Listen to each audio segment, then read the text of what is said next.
Hello friends. स्वागत है आप सभी का आपके अपने यूट्यूब चैनल अवतार स्टडी में। मैं धीरेन्द्र आप सभी का आपके अपने यूट्यूब चैनल अवतार स्टडी में स्वागत करता हूं। आज की क्लास में हम डाइस पर चर्चा करेंगे और डाइस पर एक नया टॉपिक हम पढ़ रहे हैं। आपको पता है ओपन डाइस यानी जब खुला पासा दिया होता है तो उसको हम कैसे पढ़ते हैं, तो उसी के आगे हम आप कंटिन्यू कर रहे हैं। कुछ क्वेश्चन वहाँ पे छूट गए थे तो मैं यहाँ पे करवा रहा हूँ आप सभी को, जो आपके एग्जाम के लिए मोस्ट इम्पोर्टेंट होने वाला है। तो आइए शुरू करते हैं क्लास और देखते हैं कि किस प्रकार से क्वेश्चन को हम एकदम धुआं-धुआं कर देते हैं। ये रहा आपका पहला प्रश्न, देखिए ध्यान से। इसमें कह रहा है कि निम्नलिखित में से कौन-सी आकृति सही है, ठीक है?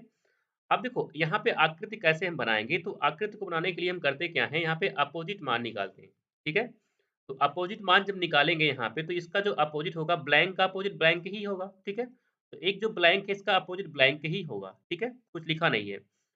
फिर यहाँ भी इसका अपोजिट क्या होगा? ब्लैंक ही होगा। तो ब्लैंक का अपोजिट यहाँ भी आ जाएगा। 2 ब्लैंक के दोनों के अपोजिट क्या है? ब्लैंक ही हैं। बचा क्या? ए और बी। तो ए का अपोजिट क्या है? बी है। अब देखो ध्यान से, इसके पहले मैं जो क्लास थी उसमें मैं बताया था कि जो भी अपोजिट होंगे वह एक साथ ना तो छुप पाएँगे, ना तो एक साथ दिख पाएँगे। अब देखो यहाँ पहले वाले में क्या है? ए और बी एक साथ दिखे। तो आपको पता है कि ए और बी क्या है? अपोजिट हैं। अगर वो अपोजिट हैं तो एक साथ कभी भी दिख नहीं पाएँगे। इसका मतलब पहला होगा गलत, ठीक है?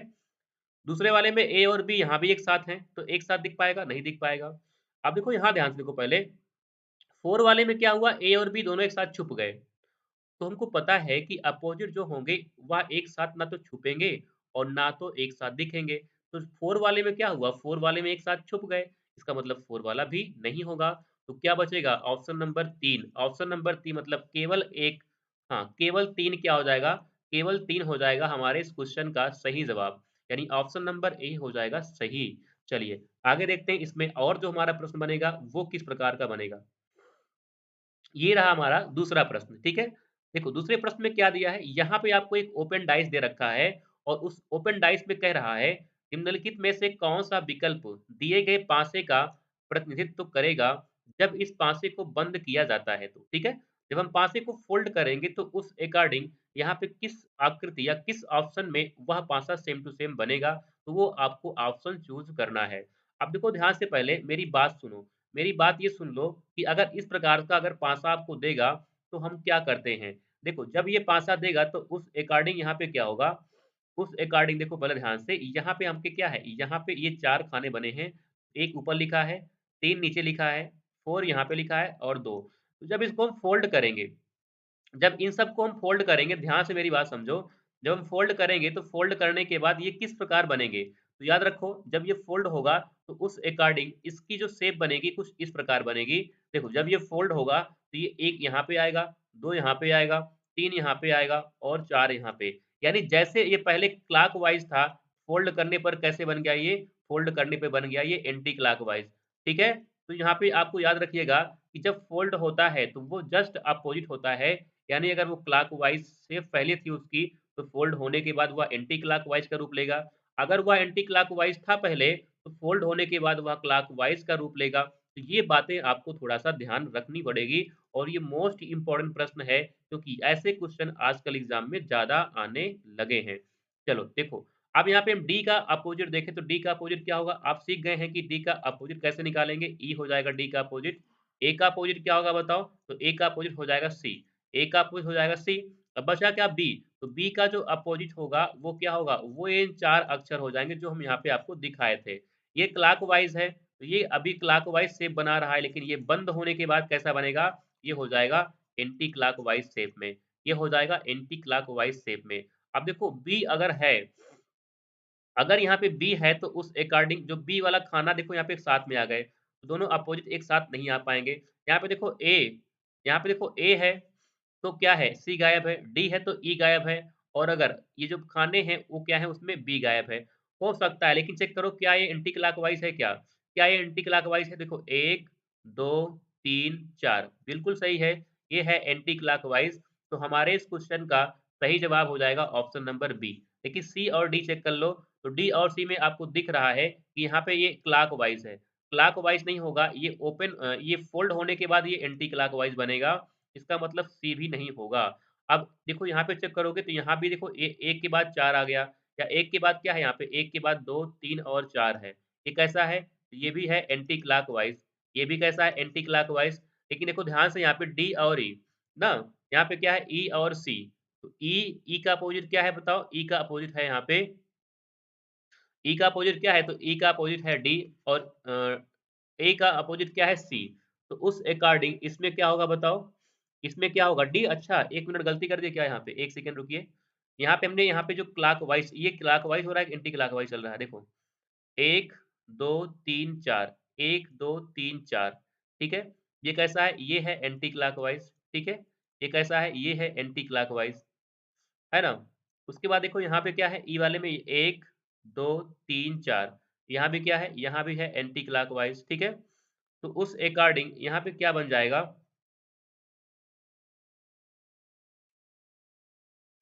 यहाँ पे क्या बन जाएगा? तो यहाँ बन जाएगा बी और डी ऑप्शन ना। डी में ई गायब है। अच्छा, 1, 2, 3, 4, तो 1, 2, 3, 4, बी नहीं होगा, बी गलत हो जाएगा, ठीक है? बी क्या होगा बताओ? बी होगा गलत, बी हो जाएगा गलत। यहाँ पे क्या होगा? यहाँ पे होगा डी ऑप्शन, ठीक है? तो डी ऑप्शन हो जाएगा इस क्वेश्चन का सही जवाब। चलिए आगे देखते हैं क्वेश्चन नंबर 3 की ओर। अब देखो 3 में क्या है, ध्यान से देखो यहाँ पे 3 में क्या है? तो 3 में सेम क्वेश्चन है, आपको बताना है इसका सही जवाब क्या होगा। देखो P का अपोजिट क्या होगा? तो P का अपोजिट होगा Q। M का अपोजिट क्या होगा? तो M का अपोजिट होगा T। अब यहाँ पे N का अपोजिट क्या होगा? जो खाने यहाँ पे दिख रहे हैं, जो खाने यहाँ पे हैं वो क्या हो जाएंगे? N का अपोजिट। लेकिन देखो ये खाने जो हैं, एक, एक, दो, तीन, चार, कैसे हो रहा है बताओ? ये हो रहा है एंटी क्लॉकवाइज। लेकिन जब ये फोल्ड होगा तो ये कैसे बनेगा? ये बन जाएगा क्लॉकवाइज। जब ये फोल्ड होगा तो ये क्लॉकवाइज में बदल जाएगा, ठीक है? अब चेक करो यहाँ पे, तो P और Q, देखो यहाँ पे P और Q, तो एम और टी अगर देखें तो यहाँ पे क्या हो सकता है? क्या क्या पहला हो सकता है? देखो ध्यान से अगर देखेंगे तो यहाँ पे 1, 2, 3, 4, 1, 2, 3, 4, क्या बनेगा पहला? पूछ रहा है कौन सा सही है ना, ठीक है? आगे चेक करो, तो P और T, तो P यहाँ पे है और यहाँ पे क्या है? P T, तो P का Q होगा और T का भी होगा, तो यहाँ पे देखो 1, 2, 3, ये तो होगा नहीं, ठीक है? यहाँ चेक करो, हाँ, यहाँ पे देखो ये भी नहीं होगा क्योंकि इसका शेप क्या है? अलग है, इसका शेप अलग है, इस शेप में नहीं आएगा ये। यहाँ चेक करो सी और डी में, तो सी और डी में अगर हम चेक करें तो पी, देखो पी का अपोजिट क्या है? क्यू, क्यू दिखा नहीं दिखा। टी का अपोजिट क्या है? एम दिखा नहीं दिखा। अब देखो यहाँ पे 1, 2, 3, 4, यहाँ पे कैसा है? ये है क्लॉकवाइज, ये है क्लॉकवाइज, लेकिन हम जानते हैं कि यहाँ पे ये एंटी क्लॉकवाइज, ये क्लॉकवाइज होगा। तो यहाँ पे सही हो जाएगा option number C. Option number C हो जाएगा सही। डी हो जाएगा क्योंकि देखो डी वाले में क्या है? ये डी वाले में है क्लॉकवाइज। हाँ, डी वाले में एंटी क्लॉकवाइज है, सेम है, तो सेम नहीं होगा, उल्टा होगा, क्लॉकवाइज हो जाएगा। तो सी हो जाएगा हमारे इस क्वेश्चन का सही जवाब, ठीक है? चलिए आगे चलते हैं क्वेश्चन नंबर 4 की ओर। 4 में क्या है? देखो पहले ध्यान से, 4 में आपसे कह रहा है कि इस क्वेश्चन मार्क के स्थान पर क्या आएगा? इस क्वेश्चन मार्क के स्थान पर क्या आएगा? तो ध्यान से देखो यहाँ पे, अगर हम अपोजिट मान निकाल लें, इनके अगर अपोजिट मान निकालें तो उस अकॉर्डिंग यहाँ पे हम इनके जो यहाँ पे ब्लैंक अर्थात खाली स्थान है, उसका मान हम ज्ञात कर सकते हैं। देखो दोनों में कॉमन क्या है? 3, तो कॉमन से क्लॉकवाइज घूम जाते हैं, कॉमन से क्लॉकवाइज घूमने पर कितना आएगा? 3 आएगा, फिर 1 आएगा, फिर 2 आएगा, फिर 3 आएगा, फिर 4 आएगा, फिर 6 आएगा। यहाँ पे जो कॉमन है उसका अपोजिट क्या होगा? हिडन। हिडन क्या है बताओ? यहाँ पे 5 है, 5 है ना? अब देखो अगर 5 है इसका मतलब यहाँ पे 3 आएगा क्या? नहीं आएगा, तो बी वाला ऑप्शन तो होगा नहीं। अगर यहाँ पे 1 है तो क्या 4 आएगा? नहीं आएगा, तो बचे क्या? 2 और 6, बचे क्या? 2 और 6। अब देखो ध्यान से, अगर हम 2 और 6 की ओर देखेंगे तो 5 यहाँ पे है ना, 5 और 1 में अगर चेक करोगे तो 5 और 1 में क्या आएगा? 5 और 1 चेक करोगे तो उस अकॉर्डिंग क्या 2 और 6 में आ सकता है क्या? अगर यहाँ पे 2 है तो 2 के बाद क्या है? 1 है, फिर यहाँ देखो यहाँ पे अगर यहाँ पे 6 हो सकता है ना, तो सी और बी क्या हो गए? गलत हो गए। अब देखो ध्यान से ए और बी, तो 1 और 5 में अगर हम देखें तो 1 और 5 है, तो 1 यहाँ पे है, तो 1 यहाँ पे इसका मतलब ये है कि इसका जो सही जवाब होगा वो क्या हो जाएगा बताओ? अगर मैं यहाँ पे क्या रखूँ? अगर मैं यहाँ पे रखता हूँ, अगर मैं यहाँ पे रख दूँ, ऑप्शन देखो, अगर मैं यहाँ पे 2 रखूँ, अगर मैं यहाँ पे 2 रखूँ तो दोनों में देखो कॉमन क्या है? फर्स्ट और थर्ड में 2 कॉमन हो जाएगा। 2 और 1 कॉमन है ना? 2 और 1 कॉमन है, तो 2 और 1 कॉमन देखो यहाँ भी है, तो बचा क्या? बचा 3 और 5।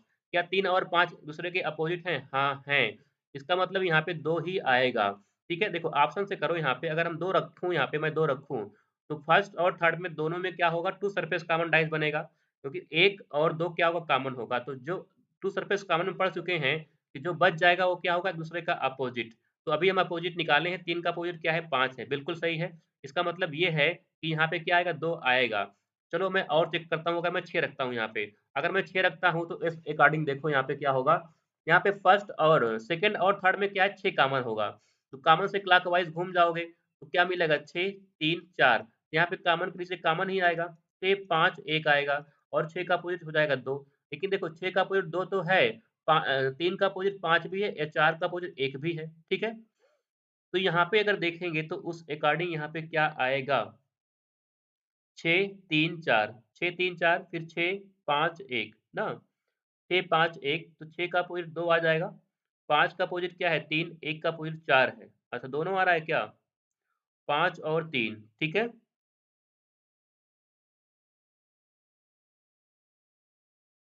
तो आप देखो अगर मैं यहाँ पे 6 रखता हूँ, देखो पहले ध्यान से, अगर मैं 6 रखता हूँ तो उस अकॉर्डिंग 5 और 1 में क्या हो सकता है ना? 5 और 1 में क्या हो सकता है?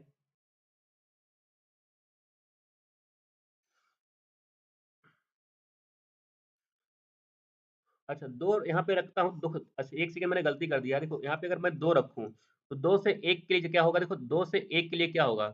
2 से 1 के लिए यहाँ पे क्या हो रहा है? क्लॉकवाइज़ हम घूम रहे हैं। लेकिन यहाँ पे क्या हो रहा है? 1 से 2 के लिए क्या हो रहा है? Anti clock. यहाँ पे क्या हो रहा है? यहाँ भी क्लॉकवाइज़ है, यहाँ क्या है? एंटी क्लॉकवाइज़ है, सॉरी, यहाँ भी क्लॉकवाइज़ है। अगर यहाँ भी क्लॉकवाइज़ है तो उस अकॉर्डिंग यहाँ पे क्या आना चाहिए? यहाँ पे 3 आना चाहिए था। लेकिन यहाँ पे 5 आया, तो यहाँ पे क्या आएगा? यहाँ पे 2 नहीं आएगा। यहाँ 2 नहीं आएगा, यहाँ पे क्या आएगा? यहाँ पे 6 आएगा। ठीक है? तो 6 हो जाएगा इसका क्वेश्चन का सही जवाब, यानी option number D. Option number D हो जाएगा हमारे इस क्वेश्चन का सही जवाब। ठीक है? आइए आगे चलते हैं क्वेश्चन नंबर 5 की ओर। 5 में आपसे कह रहा है कि जो खाली स्थान है यहाँ पे क्या आएगा?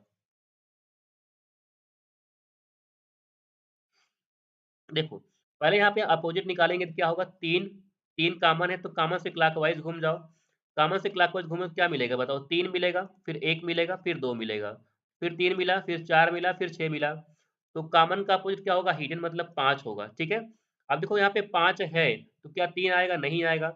अगर यहाँ पे 1 है तो क्या 4 आएगा? नहीं आएगा। बचे क्या? 2 और 6। अब 2 और 6 में देखो पहले ध्यान से यहाँ पे, अगर मैं यहाँ पे क्या रख दूँ? यहाँ पे मैं रख दूँ 6। अगर मैं यहाँ पे 6 रखूँ तो उस अकॉर्डिंग देखो दोनों में कॉमन क्या है? फर्स्ट और थर्ड में क्या कॉमन है? 1 कॉमन है।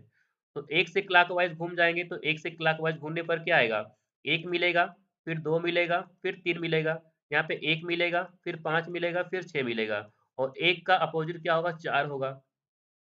अब 1 का अपोज़िट 4 है लेकिन 2 का अपोज़िट 5 नहीं है, इसका मतलब ये यहाँ पे 6 नहीं आएगा और अगर 6 नहीं आया तो फिर क्या आएगा? यहाँ पे 2 आएगा, ठीक है? यहाँ पे क्या आएगा? 2, तो 2 हो जाएगा हमारे इस क्वेश्चन का सही जवाब, ठीक है? तो मैं उम्मीद करता हूँ कि आपको यह जो क्वेश्चन थे, ये क्वेश्चन समझ में आ गए होंगे। तो आज की क्लास में मैं इतना ही रखता हूँ, लेकिन कल की क्लास जो होगी वह डाइस के लिए आखिरी होगी। कल की क्लास में हम जो क्वेश्चन जो होते हैं डाइस में, जो लैंग्वेज वाले क्वेश्चन होते हैं, मैं उनको सॉल्व करूँगा और उनको सॉल्व करने के बाद आपका चैप्टर डाइस का खत्म हो जाएगा। तो आपको क्लास कैसी लगी आप सभी लोग कमेंट ज़रूर करें। धन्यवाद। जय हिंद।